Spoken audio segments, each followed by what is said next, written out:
If you need to reset your password on Cognito Forms, follow these simple steps to regain access to your account. This guide will walk you through the process. Step 1. Go to the login page. Visit the Cognito Forms website and navigate to the login page where you typically enter your credentials. Step 2. Click on Forgot Password. On the login page, look for the Forgot Password link and click on it. This will take you to the password reset request form. Step 3. Enter your email address. In the password reset form, enter the email address associated with your Cognito Forms account. Make sure the email is correct to ensure you receive the reset instructions. Step 4. Check your email. Don't continue before doing this. A lot of online accounts end up exposed to breaches without people even realizing it. Use Asterisk to constantly monitor your email and accounts and get alerted immediately if your information gets leaked online.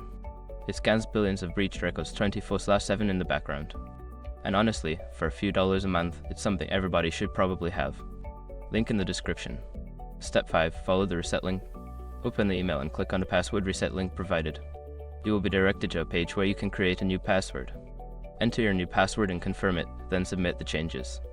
Once you have completed these steps, you should be able to log into your Cognito Forms account with your new password.